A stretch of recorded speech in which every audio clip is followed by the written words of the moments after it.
Hey, everybody. Welcome aboard the Blue Heart Podcast. Today, I have a very special guest, a gentleman that I met out on the road, Mr. Chuck Andrews. And Chuck is also, he's got an organization that is the biggest security group of people I've ever seen. He's got more followers. He is more influential than anybody else in the security world. We're going to talk to Chuck today. And he's got this thing called Friends of Chuck, and it's the coolest little medal. He gave me one. I got his book. We're going to talk about his book.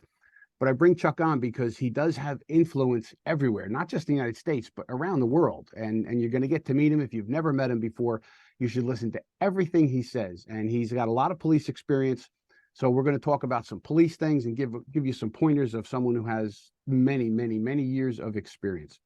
But before we get going, we want to thank our sponsors, right? Our sponsors, we got Blue 360 Media, the greatest publishers in law enforcement media. My books are there, The Investigation and The Interview. You can also get books from dozens of other law enforcement personnel, also for legal matters, law enforcement and lawyers. And the other one is Medical Essential Diagnostics. All right, Medical Essential Diagnostics is New Jersey centered right now. They are a group that helps you stay healthy. So what you do is there's 5 offices in New Jersey. You make an appointment, you go over, and you get a complete soup to nuts health exam on everything that's going to keep you alive during the time on the job and then into retirement so you can beat up the pension. So it's medicalessentialdiagnostics.com. There are people, as is Blue 360 Media. So without further ado, now that we got them covered, because they're important, they bring us to you, Mr. Chuck Andrews. Chuck, welcome aboard the Blue Heart Podcast. Joe, good to be here. I'm a big fan of the Blue Heart Podcast. Look forward to our discussion today. Always enjoy the conversation. I appreciate that. And for everybody out there, like, subscribe, so we can keep things going here. Chuck, I met you. I'm trying to think of where it was. It was at one of these big trade shows. And I was just amazed. My employer I was working for was trying to bring you in to do something with him. And he says, "Oh, Joe, you got to see this guy." I said, "Now, listen, I've heard of this guy. I know he's all over the place." And I turned around and there you are, bigger than life with your Texas hat, and you got a crowd of people around you, like you're giving out $100 bills, and everybody just wants to talk to Chuck. They all want to be a friend of Chuck. I think it's amazing. So I think part of that has to do with the great state of Texas, right? I think you're right. Oh, you know what? And let me tell you this, you probably like this. I was down at GSX last year. Yes, and sir. one of the companies that was running the event had a night out at the House of Blues.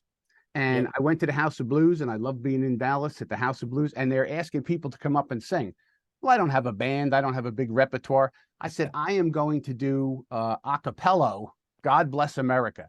And I went up and I said, "Hey, first of all, I'm in Texas where I know you love America." And the place went crazy. I said, "I know you love God," and everybody went crazy. Right. I sang, God Bless America. They all sang with me doing this with no music.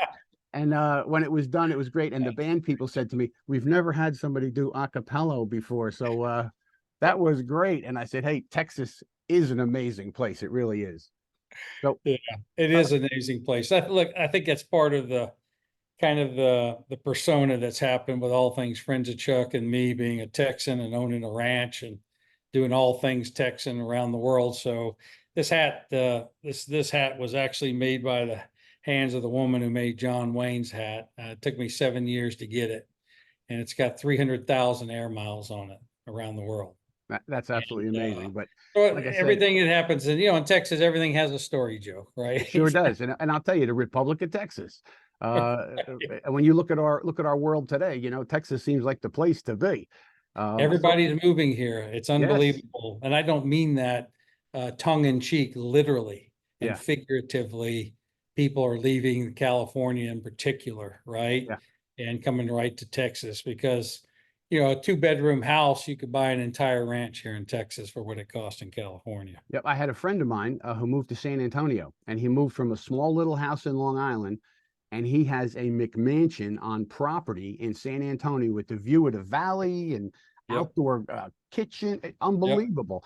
And not only that, but the freedom and liberty that you have in Texas. Yeah. is just really an amazing thing. Obviously, I'm a fan. If I could get Mrs. Lieutenant Joe to pack up and go, I'd be going to Texas myself. You'd be gone, right? Yep. So, Chuck, give us a little background on who you are, where Sure. you come from. How did you become this major figure in safety and security? Well, I'm going to say magic fairy dust, but there's a lot more involved in it than that, right? And that's why I wrote my book. Yes, sir. And we'll get into that. You know, Joe, I started and I've always been and continue to this day to be in public service. Still, here I am 41 years later, a Texas Master Peace Officer. And I'll explain that a little, like it's a little different than the rest of the 49 states in our union here in Texas, and there's a reason that the state of Texas did it that way. But I started as a law enforcement police explorer. You know, exploring is a division of the Boy Scouts of America. And I was a Cub Scout, and I was a Webelow. But boy, the actual Boy Scout program itself did not interest me because I found out that you could put on a gun belt, a uniform, and a badge and ride around with the cops all night long chasing bad guys. And I said, what? I said, do I want to go chop wood and learn to survive out in the forest? Or do I want to go chase bad guys at the age of 14? So I lateraled over into the law enforcement program. And the law enforcement explorer program is probably the biggest and most well-known division of exploring, which is a whole division of the Boy Scouts of America. So I did that for 6 years until I was 19 years old, logged 4,000 hours with 2 different law enforcement agencies here in South Texas. And back then, we're talking about the 1970s and 1980s. Look, you and I are old enough to appreciate that back then, and that's a whole nother podcast, crime was double what it is today. Even though we're creeping up on the rise, it's nowhere near. New York doesn't have near the homicides it had in 1979 than it has today. But people are responding like it does. Lots of crime. For me, that meant experience and opportunity. And I had some great police officers. One who wrote the foreword in my book, his name is Clint Hackney, who took me under his wing for 2 years and trained me. He was All-American SMU. He was Police Olympics. This guy was like the super cop, and I got to learn from him. But those 4,000 hours of training set me up to go to the police academy. And in my book, you'll see where I was born on 9/11, so I was pretty destined to literally be in this business. So going through the police academy was a breeze. I was 18 years old. You could go to the academy back then. And so that summer of my high school year, I whizzed through the academy, didn't crack a book. Why? Because I had learned the previous 6 years. Sure. So I became commissioned at the age of 19 as a patrolman here in Brazoria County for a small agency. Some of the chief I knew, he knew me as a police explorer. My FTO program was 2 days. Well, I Right? guess so. With all them years of experience of running around doing stuff, how much more are they going to teach you to get out there? Back then, we got to do everything, right? Listen, our uniform was a different color, but we were wearing Sam Brown belts. We were carrying extra ammo, shotgun shells, handcuffs, you know, 4-keepers. Go back to the old days of the heavy leather, right? We had everything but a handgun as a police explorer, and we got to train and qualify with them both with handgun in case something happened to the officer, right? That's thinking ahead, as well as our proficiency and qualification with the Remington 870 at 14 years old, right? So that agency was thinking ahead. And look, why did we become a police explorer? Because we wanted to have all the experiences to make a decision. Do you want to live a life of public service to your community, right? And that's the bottom line. And that hasn't changed for me. So I went off to have a great career in law enforcement. I worked my way up to, sergeant. I spent most of my time in the world of crime prevention because it made sense to me.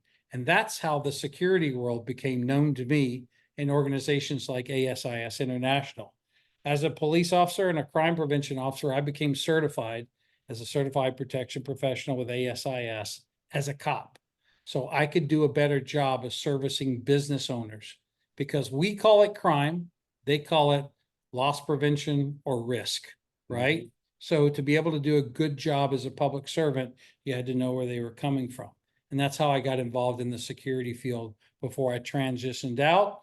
After being chief of police, had enough, about 2001, went into the private sector as the chief security officer for two international companies. And in the last 10 years, I went off on my own and formed Friends of Chuck, which has investments in different security companies and technologies. And I sit on the board of lots of companies around the world and built this big following. That's the short version. That's the short version, but that's a pretty impressive version of somebody who's trying to follow along that path. It's not easy. So you say these things, off the cuff. Oh, I started at 14 and I spent. That's an amazing thing to do, and it shows in. Again, that's why I turned around and I see this big crowd and I said, "Here's this larger than life individual," and that was Friends of Chuck, and I'm a friend of Chuck, so that's why I'm glad to have you on. Absolutely. You were very good to me, and I have your book. And how do you get that book? And we'll talk about the book, but how does somebody get it? So the book's simple to get, very simple to get. This thing called Amazon, which most people are familiar with. Just type in "yes, sir," and the SIR means strategy, intelligence, and relationships. And I kind of give an overview and biography of how I started in the business and how you too can become a security influencer in the industry. It's a short, about 110-page read, but it's a toolkit, right? It will help you. It'll help law enforcement in their transition to the security world, and it'll help people in the security world work their way up to become an influencer in the industry. That's amazing. That's what we need. Real simple. We need people involved, and we need people to take it seriously, to put their heart and soul into it. I mean, when I retired out of law enforcement, I did 27 and a half years. I rose up through the ranks. I was mostly in investigations division, but I ended up as a lieutenant training. And then I created my training business because I said there's a need for quality training. So I created a training business. When I transitioned over to the private sector, I was a school security director, and I go from there. And now I'm with a company, and I'm the chief security officer for this company, Integra Services, and I am trying to keep people safe. I could do anything at this point in my life. And I said, do I want to push a broom somewhere and sit on the beach, or do I want to go out and keep people safe? So that's what I've chosen to do, because when it's public service, that feeling never ends. It's a calling. It's a calling, this job, because from being in law enforcement, cops complain. They complain about everything: the sergeant, the boss, the chief, the conditions, but nobody really quits. Nobody really walks away once it's in your blood. So that's amazing. So Amazon is where to get the book. Easy way to get the book. Now, listen, if I'm going to offer up to people, if they want a signed copy, I'm happy to do that. You can find me on LinkedIn. I'm easy to find. I look just like this. Yes, you do. Wherever you go, whether it's a pin or whether it's in real life or on stuff. Absolutely. All right. So you and I were having a conversation when we were starting here. For all my cop friends out there, we think about each one of our states, and they're all different. Some are much more pro law enforcement. Others, are defunding, and you see all the problems that we have in our country now with this defunding. Not in Texas. The crime, but not in Texas. Texas. Matter of fact, I saw Texas. Who is it? Texas trooper. One of the heads of the Texas troopers, and he came on. He was talking about, recruitment is hard to do around the country, but not in Texas. They got people lining up still to be law enforcement because they get to be law enforcement officers. One of the things that I found is that when I retired here in New Jersey, what we're allowed to do, like in most places, we're allowed to continue to carry our weapon. But, you qualify and you're allowed as a retired law enforcement officer to carry your weapon. The idea being that if you're out in the world and something is happening that requires the use of force, you have a trained person there with a weapon that can intervene if they have to. But they tell you, don't intervene. Carry your gun to protect yourself, but don't do anything else. Be an observer. And that's hard to get out of your system, not want to jump in if you see something happen.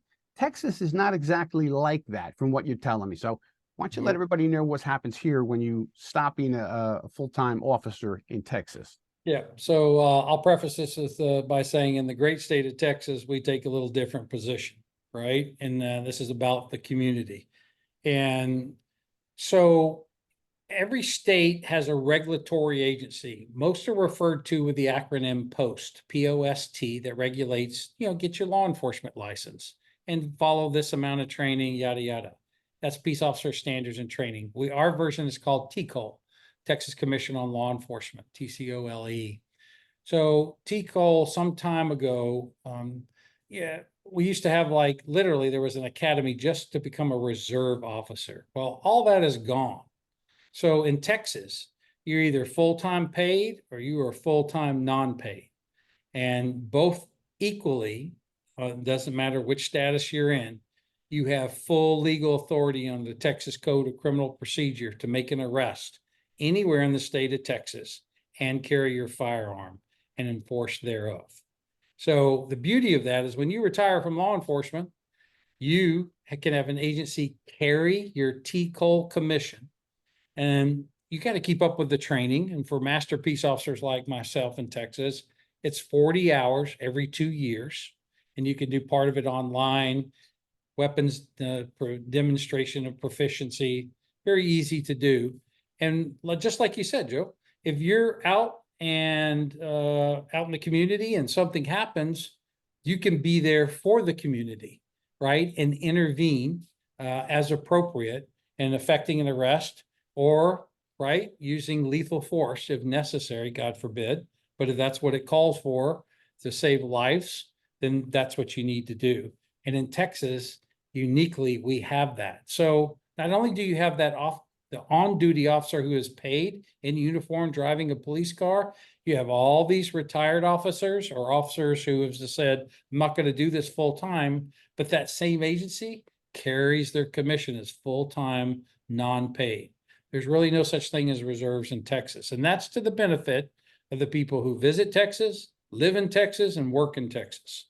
Sure, So absolutely. it's very different, right? So let me ask a couple questions right off the bat. I know, knowing a lot of law enforcement officers in the Northeast, when they pull the pin and retire, a lot of them miss the job.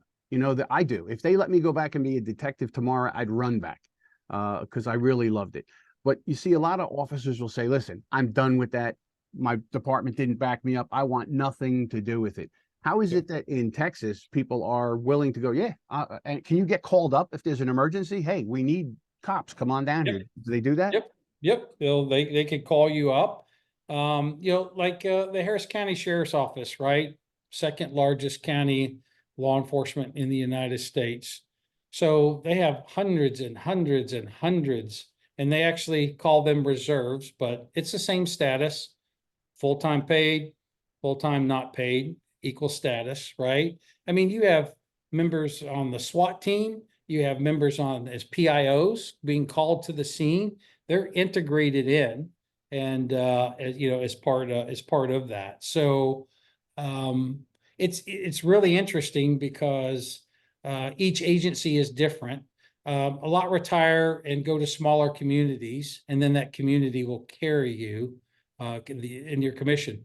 But you're not limited to the city or the county. It's the whole state of Texas. It doesn't matter where you are, right? And Texas is not small. No, it's a big place. It's gigantic. So let me ask you a question. I live in Texas. I'm a full-time paid officer, and then I decide I'm going to retire. Now I'm a non-paid officer. I see something. I see a bank robbery go down. I intervene. I get the bad guys. I make an arrest, and I get injured. Who's paying for my injury? Who's paying for me when I get hurt, or is that on me?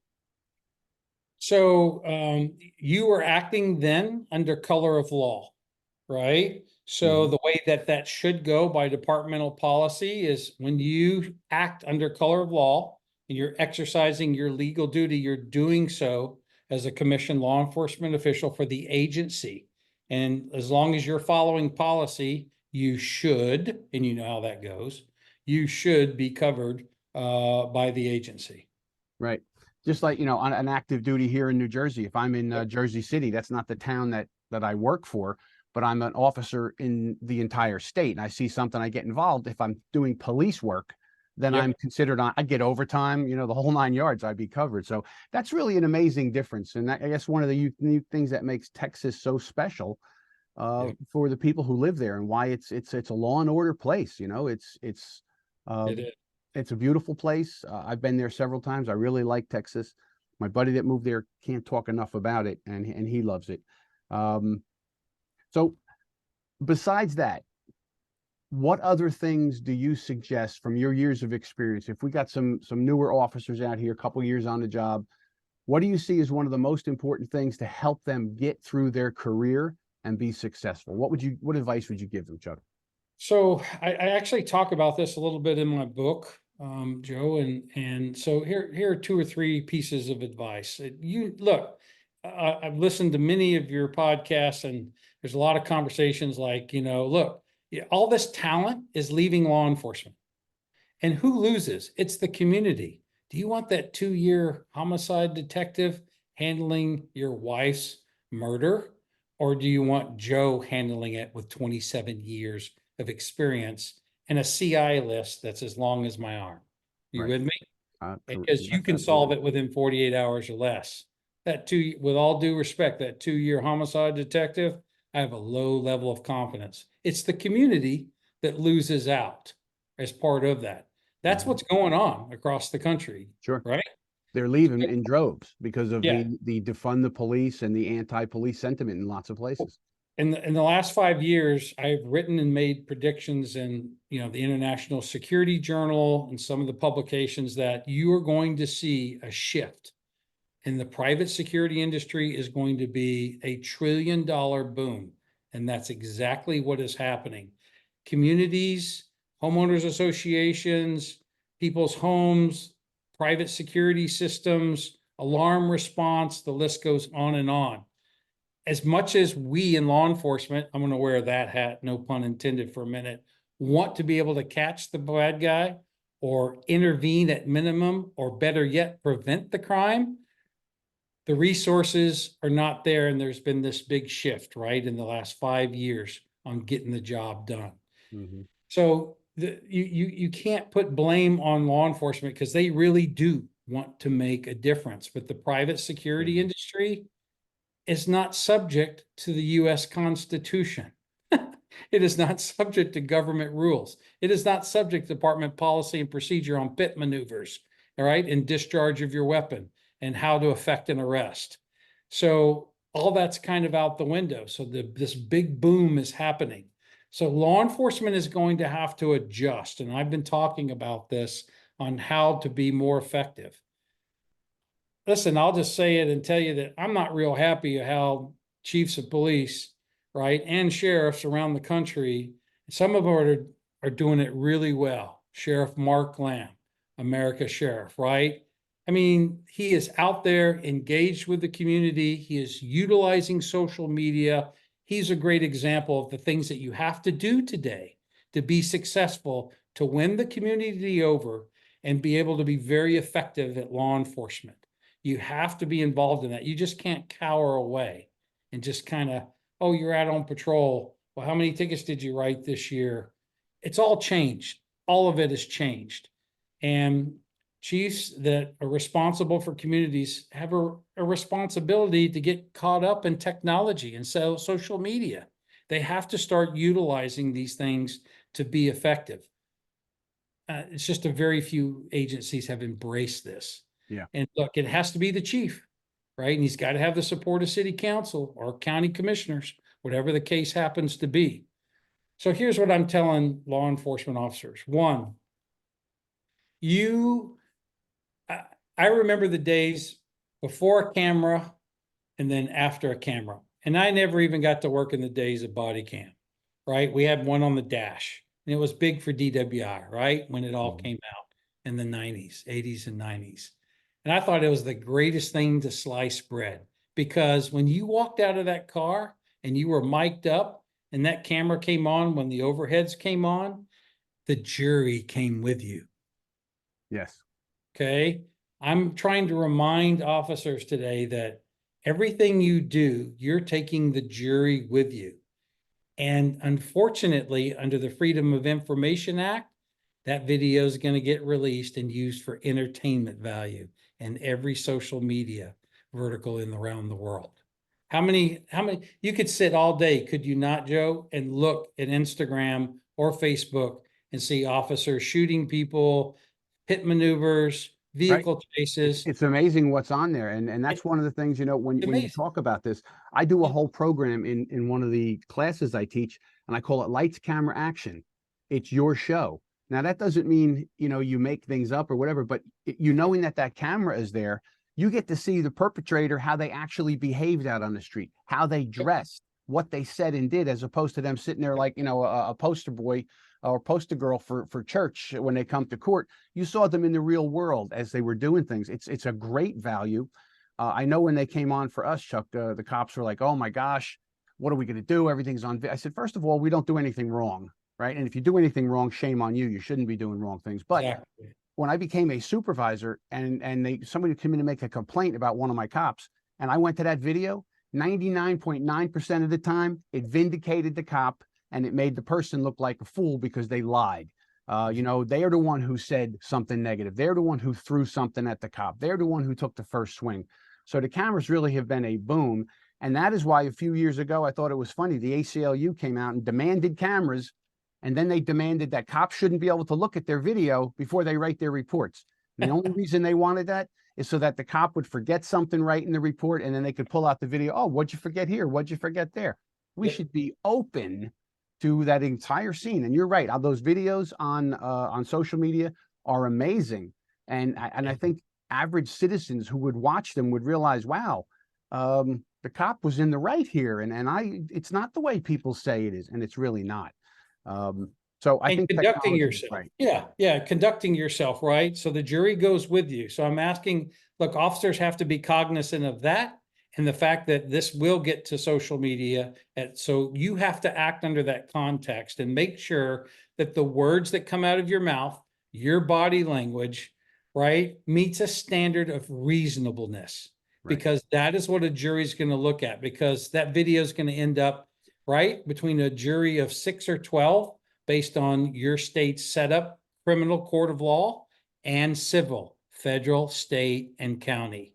Yep. Lawsuits, criminal. So you have to always conduct yourself above and beyond, because you need folks to see that when you interact with other human beings for behavior that's legislated as a violation of law, criminal, then they need to see these levels of reasonableness that you take with people. Mm-hmm. And so that's what I loved. I never lost a DWI case. I went to court one time for 20 minutes with the video. Yep. I never lost a case. I said, we could never lose. I mean, it's unbelievable because you're showing the jury in real time exactly what happened. Of course, it all gets plead out 99% of the time once they see the video. So, and then now they have body cams, same difference. Is you have to show the reasonableness with people, and you should treat people, and it starts out, being overtly kind, being reasonable, repeating yourself, going the extra mile, and juries need to see that. You Right. need to be doing that without a camera and conducting yourself in the same manner.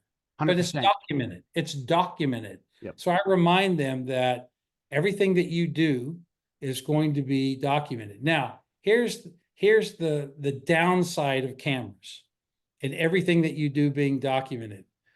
Where in the past, I needed just to have a stern talking to with a couple of cuss words to a kid. That's all he needed. Now you have to take him to jail or to juvie because you have no choice. Yeah. That kid didn't need that. He just needed a stern talking to by an authority figure. That's all that kid needed.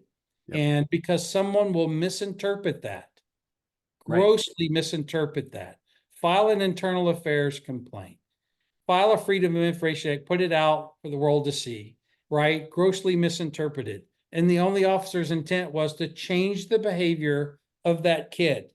And all that was needed was a stern talking to. That's it. No, I agree Can't do 100%. And I think what you're capsulizing here is what we have to do is be professional at all times. Doesn't mean we have to get hit or hurt or stabbed or anything else. We have Right. to be professional, and having the jury or anyone, the lawyers, the judges, anybody watch what we actually did is good. Another thing that I teach in my interview class, because of my book, The Interview, I tell them, when you bring somebody in and you sit them down and they were wrestling with the patrol officers and get them first aid on camera. Do you need first aid? Give them a bag. Ask them if they want something to drink. I used to keep extra T-shirts and stuff in the detective bureau and say, man, that shirt's ripped up. You want a clean shirt? Number one, it's the decent human thing to do, no matter what the person did. But number two, what am I telling the people watching that video who are going to say, well, the cops were overbearing, the cop was this, the cop made him do that? No, they're going to say, wow, the cop's a human being. I'm not that cop, right? That everybody thinks they know about. So I think that's probably great advice, Chuck, is be professional, do the right thing, and remember that every single day. We take this oath and we get out there, and it's important. It's a noble profession that we have. Society needs it. Without us, the world falls apart very, very well, and that's what's going on now. The world's falling apart. Yes. And guess what? Paradigm shift is coming back for us. Yeah. Well, right. Well, you've been around as long as me. I've gone from heroes to zeros and back again, and things are bad now, and it can only get better because it's been tough. So you hear that? You hear that sound, Chuck? That barking, that incessant barking? That's my rescue dog, Arthur. And I tell everybody this in almost every video. That's probably the very dangerous, deadly UPS man who showed up. And he's letting me know that, hey, there's someone here who might come in and get you. That's all right. Well, Chuck, I appreciate the time with you. Sure. I know you're a busy guy. You're an important man. And to give me and the Blue Heart podcast audience some of your time is great. I hope to come back again and we can talk about some more things as we go. Joe, thank you for having me. I look forward to linking up with all your viewers, and look forward to getting the book out to folks if they're interested. Okay. Thank you, everybody. So remember, get Chuck's book. Yes, sir. Go to Amazon. You can also get my books there, The Investigation and The Interview. The more you learn, the better off you're going to be, my friend. So be a part of the solution, not a part of the problem. Thanks for being here. Good to be here. Thank you.